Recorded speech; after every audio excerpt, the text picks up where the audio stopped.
We have a saying in facilities that if you've spent any time with my folks, you'll hear it. It's called never boring. Hi everyone, I'm Steve Stoller. And I'm Shauna Haley, and this is Inside Plano. Well, welcome to another podcast, Steve Stoller. Hi Shauna.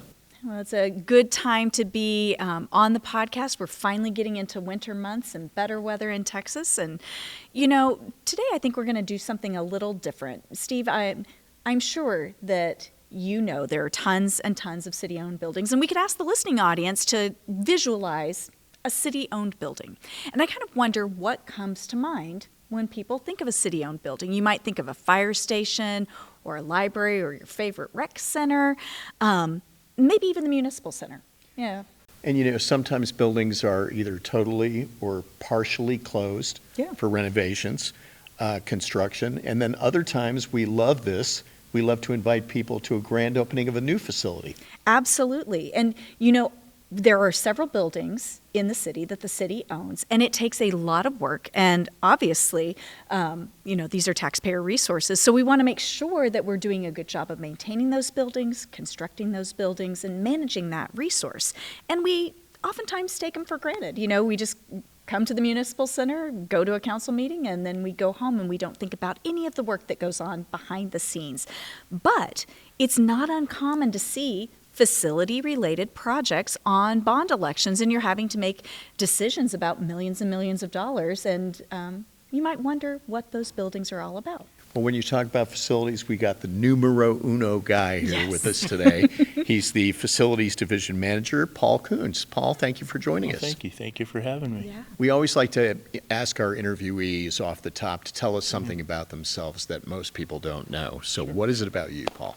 So I am not a native Texan. I was born and raised just north of Boston, Massachusetts, but I did marry a Texas girl, so I'm an adopted son of the state of Texas. And speaking of adopted, all three of my children are adopted, and that's something we're really proud of. Oh, wonderful. That's great. What are their ages? I have an 18-year-old, a about to be 15-year-old, and an 11-year-old. Wonderful. Busy time of life. Big time. So, Paul, your team at facilities is part of the engineering department. So tell us a little bit about what you do, what your department, what your division does, and the responsibilities. Sure. So we have an amazing team in the engineering department. We are a division of that, small part of that, and our division is broken into three groups. We have the facilities maintenance and operations group, we have the facilities construction group, and we have the facilities services group. The facilities maintenance group is who keeps and operates all of our buildings in their excellent condition. Facilities construction, just as it sounds, are the folks who do everything from equipment replacement to refreshment of our buildings to bond level work. And our facility services division, our group, is the group that takes care of our custodial services, our pest control, helping moving relocation of departments, as well as catering support for VIP meetings such as council meetings and such.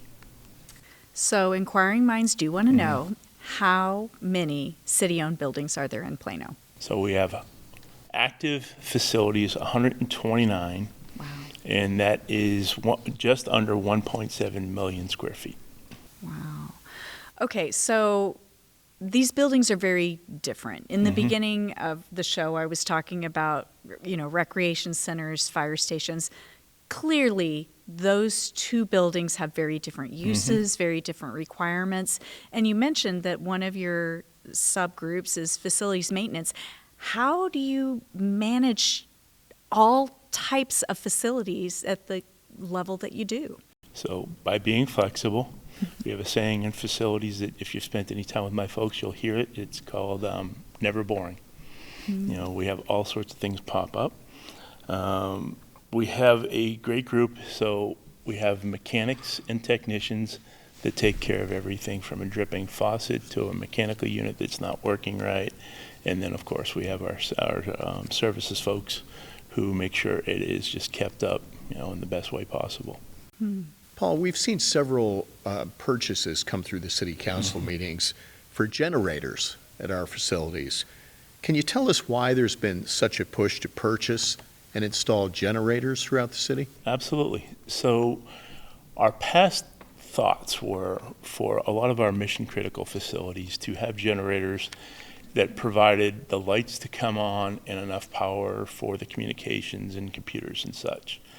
Winter Storm Uri had us question our abilities, where we needed to make sure our facilities ran at 100% of their mission for a possible extended time. In the past, our generators were really meant to be a hour type thing instead of a days type thing. So Winter Storm Uri had us look at all of our mission critical buildings, all of our first responders, plus our mission critical being our public works buildings, my folks' buildings that support during inclement weather, make sure they had 100% power so that all their systems could run.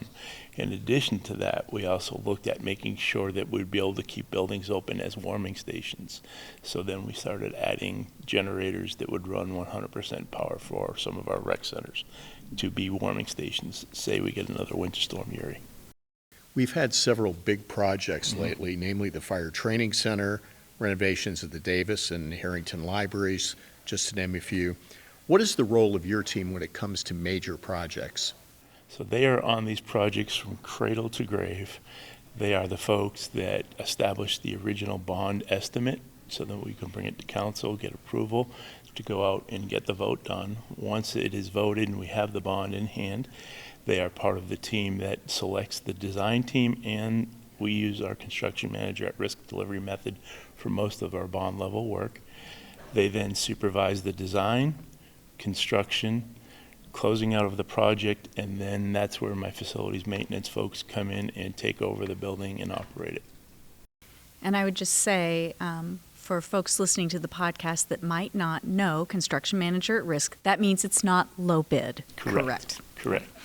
All right. Well, for those who are watching the video version of this podcast, we're sitting in the council chamber, and it'll probably look very familiar. And there's a reason we picked this spot to do the interview today. This is another one of those big projects. So, Paul, can you tell us a little bit about what's going to happen in this space?